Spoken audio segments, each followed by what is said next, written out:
All right, so we're going to talk about the E-mini S&P futures contract. This is the September contract for 2022. If you're following along on TradingView, and I hope you are, the symbol you would be utilizing for calling up the data for this contract is ESU 2022. Okay, and that would give you this chart here. This is a daily chart. And before I get into it, I want to talk a little bit about daily bias. Okay, so this topic is one of the most requested topics that I would cover, and I have done many teachings on it. I've done amplifications, I've done revisits to this idea, and I know what you're wanting, okay, because it's what I wanted as well.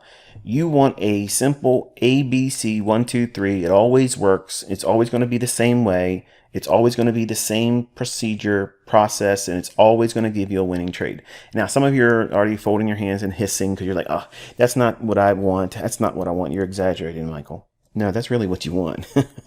And you want me to give you a very simple cookie cutter approach to find daily bias. And I want you to understand that I've taught these things many times throughout the lessons and lectures and series that's found on this YouTube channel. This is the simplification that I make for daily bias. If you stick to these rules, you will know how to find daily bias as I teach it. My students follow these rules. Okay? I'm going to go through them with you, and you're going to be kicking and screaming and saying, no, there's something else you're holding back. There isn't. It's experience. It's doing it yourself. But the keys to daily bias are simply this. Everyday bias is unrealistic. If I go in looking for a specific predetermined daily bias before the market starts trading, invariably, I'm going to have it incorrect.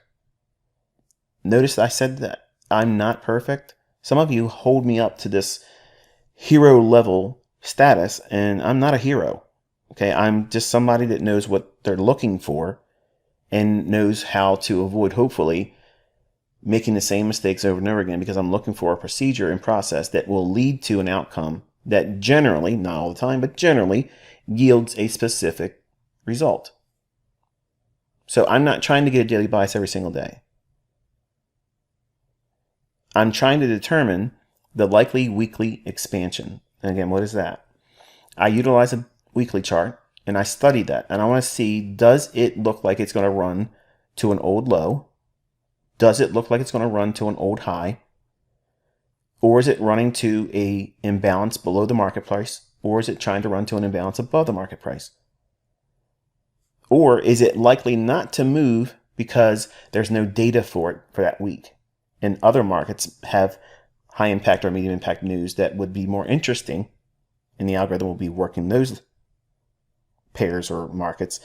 And the pairs or markets that don't have a high impact or medium impact driver will probably be a lackluster market environment. I'm looking for the direction of an expansion move. I'm not trying to get the entire weekly range. I'm not trying to buy the weekly low and sell the weekly high. I can, but that's not what I'm trying to do. You don't need to do that, okay? I know some of you hate when I do that, but I'm trying to make sure that you understand there's a distinction between what you should be coming into this with in terms of expectations and what is realistic. Okay, in the beginning, all you're trying to do is determine, is it likely to expand higher? Is there going to be a big move, a flurry of activity going higher during the week or going lower during the week? And by itself, that is huge in terms of what you're trying to pick. Now, you might be wrong, because sometimes I get it wrong. But I'm looking for some volatility in a direction based on what I'm studying on a weekly chart. So this is a daily chart shown on this slide here. The same thing I would be doing to determine where the daily chart's going, I'm trying to do that with a weekly chart. But I'm only interested in seeing what's it likely to reach for. I'm not trying to predict the weekly closing price on that candlestick. I'm trying to look for where is the bulk of that volatility going to be pushing, higher or lower, and why would it be like that? And it's as simple as what I mentioned earlier. Is it aiming for and gravitating towards an old high to run above it? Or is it gravitating towards an old low to run below it? Or is there an imbalance where it needs to come back and revisit that? Because it might just drop down to a fair value gap to go higher longer term. I don't even need to know that. All I need to know is what direction is it most likely to have the majority of the volume pushing through. Now, when I say volume, there is no centralized volume number in forex. When I say the volume, that means the interest, the chaos, the energy, all the activity, the action. Okay, is it going to be on the higher side, reaching for buy side, or is it going to be on the lower side, reaching for sell side? That's what I'm looking for. I want to find where is it likely to gun for this particular week. Who's in the crosshairs? Have people been making money going long? Is there a low that they're going to try to run down and stop them out with it? That will be enough for me to frame an expansion going lower. So I'm looking for obvious liquidity in that direction. Below old lows, above old highs, or identifying imbalances in price delivery top down. That means from the weekly down to the daily, down to the 4 hour, down to the 1 hour, to the 15-minute chart. And then once we get to the 5-minute chart, you do the scalings from 5, 4, 3, 2, and 1, whichever has the clear, obvious fair value gap for you based on the model's rules. And I focus on days that have high or medium impact calendar events only. So if you go through your economic calendar, in fact, you can look at next month's economic calendar. They're already there. Where are the high impact or medium impact news events for the markets that you trade? What day of the week and what time? So if you have a news driver that's coming out on a particular day, say Tuesday or Wednesday, and you're expecting the weekly range to expand lower, well, on those medium impact or high impact news events, I'm going to see hopefully something that is going to run up higher, go into a fair value gap, or run above a short-term high, run stops, then break down, show displacement, then create a fair value gap, and I can go in short on that. And I'm doing that and looking for that setup and that directional price run inside my kill zones intraday. At the same time, the economic calendar is suggesting a high impact or medium impact news event is likely. So what did I just teach you here? I basically said that there is absolutely no expectation on my part to know the bias every single day of every single calendar trading day. I'm only focusing on these sweet spots, these low-hanging fruit days where everything's coming together, all the stars are lining. Okay, I'm looking for the higher time frame weekly to expand in a specific direction. That starts my bias. And then, if I think it's going to be going higher or going lower for a specific target or imbalance, then I'm going to go to the economic calendar to look for when that might occur. Now, there may be a move that happens prior to the economic calendar event occurring, and that's just going to be a missed opportunity. So you have to use something else, some other pair, something else that you got to trade with. Sometimes that occurs. But you'll see that there's a lot of opportunities using this criteria. And it's very forgiving for you as a developing student because it's already given you permission not to know the daily bias outside of these rules. See, you want to trade every single day because you want to be the everyday trader. I don't want to be the everyday trader. The everyday trader is more prone to have losing trades because they are trying to do something every single day when there are times when you should not be trading at all. And that's what makes me different from all the other educators out there because I have made a career out of knowing how not to destroy myself because that's what I did when I was a 20-year-old. I thought that I could trade every single day. And that's problematic when you don't know how to trade and you have a lot of time or lack of self-control. And that's why I was blowing accounts when I was 20 and 21 and 22. That fevered pace of, I got to do it, I'm going to miss that next move. When hopefully you've seen now enough instances where this pattern repeats a lot over the course of a month. It's in most markets a few times a week. But if you notice, those moves are occurring when there's a high impact or medium impact news driver on the economic calendar. So it's something that you can plan for. You ever hear the old cliche remarks of books and educators? They say, plan your trade and trade your plan. Well, this is how you can do that with that model. You look for the economic calendar, the time of day, what kill zone. In the market, you're expecting an expansion higher or lower on that weekly chart. There it is. You're looking for these things to repeat. And if you start journaling these things, you're going to notice that the setups, this is one of the epiphanies, okay? Because I know some of you just don't want to do this, but now because I'm going to tell you, you're going to go into it hopefully and see that what I'm saying is true. If you backlog every day, show everything that took place, mark up your charts, as I'm going to show you in some examples in here. When that happens, over time, you're going to see that the best setups occur when these calendar events are in play and they originate around that same time. And what will happen is it'll convince you to say, okay, I don't need to be the everyday trader. I don't need to be in here being super scalper. I don't need to be in here trying to be an Olympic trader, because trading is not an Olympic sport. It's not an Olympic event. And they don't give out gold medals for overtrading. But they do blow accounts. So eventually doing that enough, and if you don't know what you're doing, you're going to blow your account. And that's hopefully what I'm trying to prevent you from enduring. All right, so we're looking at the hourly chart here on the S&P. Obviously, we've traded down. We left relatively equal lows, but this low went just a little bit lower than that one. That's all we need. It hit that and it started retracing higher. This movement here, that's whipsawing both sides of the marketplace. Sell side taken, and then buy side taken, and then it broke down. Whenever I see price action like this, I ignore the both side type movement. Usually it's FOMC or some kind of rate announcement type event, and that's what you're seeing here. When I see that, I ignore that wick, and I ignore all these as well. The real range is here. This is manipulation. It's already done. It's not going to hurt you. Focus on this swing here. So when the market drops down, it creates this low, runs a little bit lower. We're consolidating. We had a holiday on Monday. The market starts to drift higher. And what I'm concerning with this run here is this high to that low. And I'm getting my range. Equilibrium is here. So if it's going higher, what's it reaching for? Well, it's going to go into a premium.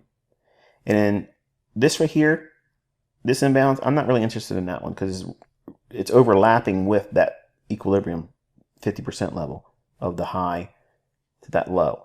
So I want to see it dig into a premium. So even if this is going to go up to go down, I want to know, do I have an opportunity to see it go up into this area here or maybe even up here? So we'll use the first low-hanging fruit approach here. So we have a fair value gap there, imbalance, sell side only. The market's going to want to revisit that area. This is exactly what I teach you. This is exactly what happened. Look at the bodies of the candles. Yes, there's a little bit of movement just above this candle's low. But look at the bulk of these candles. The bodies. They're staying within that range that's defined by what I teach you as a fair value gap in a premium market. What makes it a premium? It's above the 50% level. So it's gone up into that level here and it's consolidating. On the 15-minute time frame, pause the video, look for what you can identify based on your understanding and experience learning under me so far. Okay, if you need more time, pause the video. All right, so here's midnight, New York local time. We had a fair value gap here, bullish order block, these last 3 down closed candles. That's one consecutive order block. It digs into the order block with the fair value gap, hits that during the London session. It rallies up. We create a fair value gap here. It runs buy side here, and then creates relative equal highs ahead of the New York session. So the market drops down, goes into the fair value gap here, into the last down close candle, bullish order block there. That's where you could be a buyer ahead of the 9:30 opening. Why would you feel confident to do that? Because we already have an energetic price run from London Open. The market started at midnight and went where? Did it go up? No. It went down into an imbalance, and then there was a lot of energy off of that. So the market created a short-term shift in market structure here that's bullish. London creates the high or the low most of the time. 70% of the time, you're going to find that that is true if your directional bias is correct. So I'm trusting that that low is probably pricing in the daily low. This retracement into the New York session, we're trading into an order block. We close up this fair value gap, then we rally a little bit and drop back down into the fair value gap once more, creating optimal trade entry. That's not what we're going to focus on this one here. But we have the New York AM session beginning here from 8:30 in the morning to 11. This is specific to index futures for the morning session. This is the upper level on that fair value gap on the hourly chart, and this is the lower level on the hourly fair value gap. So that's your targets. It's going to be a draw on liquidity. The market runs from the fair value gap here to the low of the fair value gap on the hourly chart to the high of the fair value gap on the hourly chart after clearing buy side liquidity. On a 5-minute chart, there's a lot of things going on here. You can see we have a low, then we ran that low once more, then it rallies and moves up away from the order block and then back down into the last down close candle on the 5-minute chart. So there's an hierarchy of how the market's trading down into a higher time frame, to a lower time frame, to a lower time frame, all being supported by down close candles within the bias that's bullish. And once fair value gaps are being closed in, the market goes higher. So it's signaling to you, it's indicating to you that you don't need an indicator. You don't need some wonky little gimmicky candlestick replacement, okay? The candlestick is telling you everything you need to know. You don't need to have any kind of indicators, no moving averages, none of that garbage, okay? Everything is being shown here in price action relative to time and price. So we have the market starting with a run from this low with a lower low. So what took place here? We'll come back to that in a minute. The market comes back down into a short-term discount relative to the low to the high here. Discount, rallies, and at 9:30 it's consolidating, and then it starts to run. Reaches for the buy side liquidity here, the low of the fair value gap on the hourly chart, and the high of the fair value gap on the hourly chart as it draws on liquidity. 3 targets all hit. We're going to zoom in, and this is a zoomed in chart of the session that starts at 8:30 and going into the 9:30 opening. So we have the low here, lower low into the order block. It rallies, short-term shift in market structure here, comes back down in. There's an imbalance or fair value gap here. These levels are based on the 5-minute chart. So even though we're looking at a smaller time frame than that, that's what we're looking at. But we're going to refine that down into this particular time frame. So inside that, let me go back up one more slide. So inside the fair value gap, we're dropping down in here, but we're doing it into this fair value gap there. Down close candle, that's an order block and fair value gap. There it is. You can buy this right there and trust that it's not likely to take that low out. Why? Because we already had a stop running event here. Low, lower low, sell side taken, reaction. Off the order block, We're into the fair value gap. We rallied once more. We created a fair value gap here. Drop down to that last down close candle. You can be a buyer there. There's buy side liquidity resting up here. That's going to be your initial draw on liquidity. So that'd be a first partial. If you want to add, if you want to pyramid the position, you can add that as it starts to run up higher. But I want to show you the low to the high here. That's 50% or equilibrium. The market drops into a discount prior to that run up here. This consolidation at 9:30, we see it taking off here. It's already done the move of manipulation, knocking people out, retracing, then off to the races. So this is a case where you do not need to wait for 9:30's opening to get that volatility, to get these types of manipulation moves. This is an early setup, discount, fair value gap, and rallies. So notice what's happening. We have an hourly discount that we're trading into here. Then it creates a short-term discount relative to this low, to this high. That's what we're seeing here. Then the market rallies here, comes back down into an order block and fair value gap, discount, rallies, consolidates ahead of 9:30. Is it likely to trade back down and take that low out? No, because it's already closed in the only fair value gap that's here. See that? So if you're up here, looking back, it's already rebalanced this. There's no reason for it to go down. It doesn't need to go down here because it's already shown a willingness to want to rally. And this run didn't need to go over here because this low took out that low. So that is all framework in narrative. So all of that comes together. Now also couple that with the 8:30 news that took place in the dollar CAD. I'm showing you how these two markets relate to one another with the proper context and bias. Dollar CAD, what is the currency's first pair in its name? Dollar. So if we're expecting, as I was hinting at on Twitter, it going down to a discount or running sell side liquidity, that means the bias is bearish.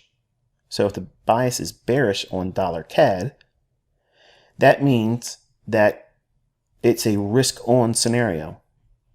So the markets like S&P, NASDAQ, other foreign currencies are going to be easier to rally versus going down. In dollar pairs, I'm not really interested in anything except for the dollar CAD because dollar CAD had the high impact news event. So I don't need to go to the dollar itself. When I have a high impact news event on dollar CAD, I can go right to that and cut to the chase and determine what the bias is for the morning session. Because if I'm likely to see lower prices on dollar CAD, that's the same thing as saying lower dollar, higher foreign currency. And when the dollar goes down, it's easy for SPUs or E-mini S&P stock index futures to go higher. And everything I've shown here is in concert with that idea. So here we have that short-term high, shift in market structure, after the stop hunt, retracement to a discount, the fair value gap, buying here, run to initial target, buy side liquidity, relative equal highs here, it runs that. You can't see it here. Remember, we're dropping down. This is a 3-minute chart now. It rallies up, creates a fair value gap here, overshoots it a little bit, that's fine. Rallies once more, and digs into the high of the hourly fair value gap. And again, kind of like what I was suggesting moments ago, here is that movement up in the E-mini S&P at the 9:30 time period when the dollar CAD was trading down into its discount here.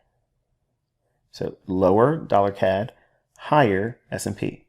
So as a forex trader, you could be selling short if you're not an S&P trader, or if you're not trading forex like me, this is the long on S&P. And you can add in, as it's taking out this short-term high here, you can look for pyramiding opportunities. And what would that look like? Well, I was in a 10-second chart. I know some of you were surprised when I said that. But here is the 9:30 opening here. And we had a little bit of consolidation. Then we had a run higher, creating the fair value gap between here and here. The market dropped down. I'm buying there. It rallies up into that. There's my entry. You can see it right there. That's the fill. That's the price, 37.41 3/4. And as the market goes higher, if you're trading like this, you can take first partials at logical levels, as I mentioned when we were on the higher time frame charts. And as it goes higher, you just scale off what your model, what your approach or your plan would allow for, and then hold something for the rest of the day towards the close, or at least try to see if you get a continuation into the afternoon session. And that would be between 1:30 and 4 o'clock in the afternoon, New York local time. So hopefully this has been insightful to you. Hopefully it has helped you, obviously, in terms of using other markets for intermarket relationships, for bias, how to navigate markets. These are the only two markets I talked about today. And you can see how they had a synergy between them. There was a movement and kind of like a dance between them, even though they're not correlated. Don't think that there's any kind of correlation between them. It's the fact that it's risk on, risk off. That's all that it is. And I was focusing primarily on dollar CAD because dollar CAD had its high impact news drivers for today. So I was using that in relationship to what I would expect in the S&P market. And I found my trade by utilizing a market I'm not going to trade, but if it's going to give me insights and it's going to go lower, it helps me frame risk on, risk off.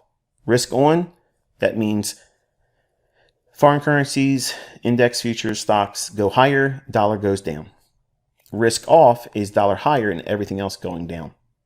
So if you go into your day with those ideas, risk on, risk off, it makes it a lot easier to look for supporting ideas with intermarket relationships, correlations between assets. Like if you are trading like forex, euro dollar versus cable, euro dollar would be a better trade than, say, pound dollar if there is an inability for one of them to go low, make a lower low, and one doesn't do that. That's showing you that's the relative strength leader. That would be the better buy in this situation here. Another instance would be Aussie dollar and Kiwi dollar, New Zealand dollar. If you're looking at situations like this and you find a currency that fails to make a lower low intraday, when it's risk on, you would be buying the risk on higher low currency. And I didn't look at the Australian dollar and the Kiwi this morning, and it may not have presented it, but if I were trading those pairs, and I wouldn't really be trading them because the impact news driver on the economic calendar is again on dollar CAD. So that's the market I would be trading. So a lot of you ask all the time, like, how do you know which pair to trade? How do you know which one to pick? I'm starting that with the economic calendar. But sometimes I may use that market. For instance, instead of it being dollar CAD today, if euro dollar had a high impact news event, I would compare pound dollar and euro dollar for correlation. So I would look for SMT divergence to signal which one I'd rather be in. Just because the news driver is in, for instance, the euro, the better trade may be in pound dollar if they both went down prior to the news event coming out for euro. And if pound dollar failed to make a lower low, I'm buying pound dollar because they're going to most likely move in sympathy with one another because they're closely correlated. But in the instance of dollar CAD, I'm not going to do anything except for focus on dollar CAD because the economic calendar suggested that's where the volatility would be for forex today. And you're welcome to go through the pairs and compare and contrast whether that's true or not. I didn't do it, but you can do that on your own. And hopefully you got something out of this one until I talk to you on Thursday for our discussion on money management. That'll complete the 2022 mentorship teachings, and we'll just continuously do market reviews on the YouTube channel Monday through Friday. So I'll obviously be back, Lord willing, tomorrow on Wednesday with a review on something either S&P related or some kind of forex pair. And hopefully you'll learn something from that as well. Until next time, be safe.